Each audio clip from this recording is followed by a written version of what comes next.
राजकुमार भाटी जी, Samajwadi party का और आपका पर्सनल क्या वो डेमोग्राफिक चेंज नॉर्मल है या डेलिबरेट? नहीं, भाटी जी, डेमोग्राफिक चेंज कहीं हो ही नहीं रहा है।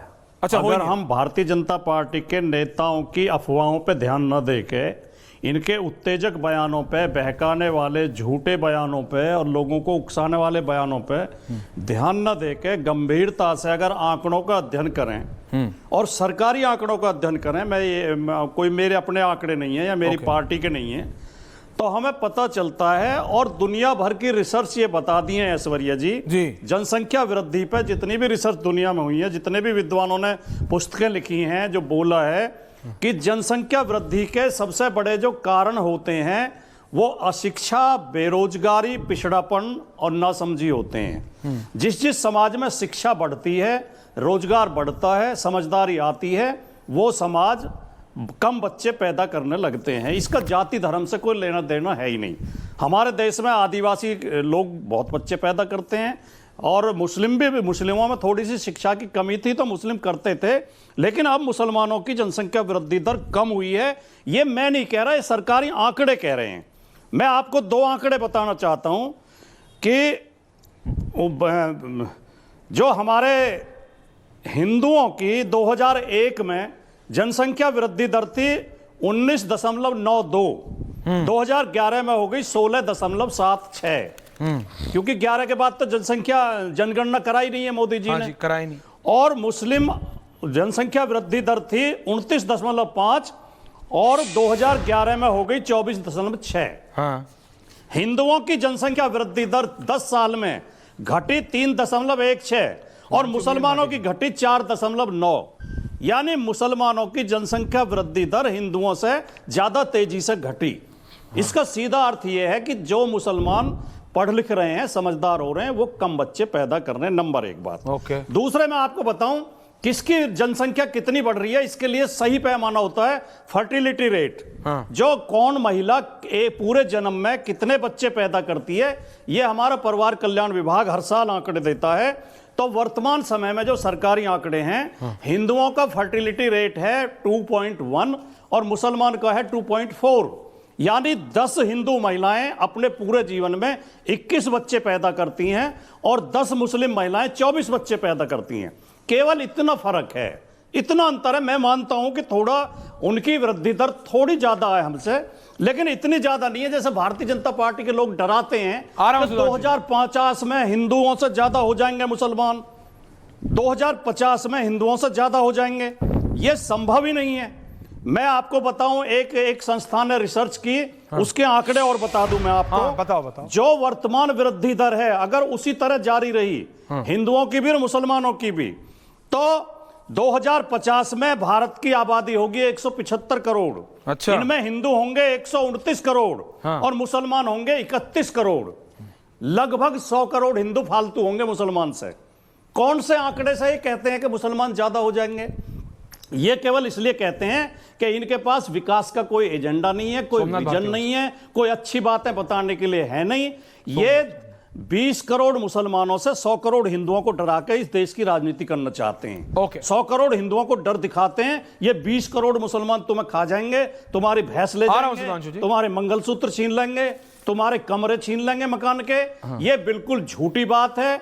ये भय की राजनीति है, ये अफवाहों की राजनीति है और देश को बर्बाद करने की राजनीति। सुधांशु त्रिवेदी इस काउंटर, सोमनाथ भारती जी आ रहा हूं, रत्नाकर जी आ रहा हूं। ध्वंसात्मक राजनीति है। सुधांशु जी इस काउंटर देखिए, सुधांशु त्रिवेदी काउंटर कर रहे हैं आपको। देखिए, राजकुमार भाटी जी एक प्रबुद्ध व्यक्ति हैं, मगर बौद्धिक प्रपंच के द्वारा झूठ कैसे फैलाया जाता है उसका उन्होंने प्रत्यक्ष उदाहरण दिया। और खुद ही क्या बोला कि मुसलमानों की वृद्धि दर जो 29% थी वो 24 पे आ गई और हिंदुओं की जो 16% थी वो 12-13 पे आ गई। मतलब अपने मुंह से कबूल रहे कि अभी भी मुस्लिमों की वृद्धि दर हिंदुओं से कहीं अधिक है, मगर आंकड़ा क्या दिखा रहे हैं कि जो कमी आई है वो ज्यादा आई है। भाई साहब, वो उस कारण से आई है, मुस्लिमों की जनसंख्या केवल फर्टिलिटी रेट से सर अपने टर्न पे बोलिए, केवल फर्टिलिटी रेट से नहीं बढ़ती है, वो 3 तरीके से बढ़ती है। एक है बच्चे पैदा करना, दूसरा है धर्मांतरण और तीसरा है घुसपैठ। और घुसपैठ करने वाले जो लोग होते हैं उसमें से मेजॉरिटी सरकारी अस्पतालों में जाकर बच्चे पैदा नहीं करते हैं, तो वो फर्टिलिटी रेट में नहीं आते हैं। फिर मैं कह रहा हूं, आंखों देखी मक्खी मत निगलिए। जब भारत आजाद हुआ तो भारत में कितने प्रतिशत मुसलमान थे? 9%। 2011 में कितने हैं? 15%। जब भारत आजाद हुआ उस समय हिंदू कितना था भारत में? 86%।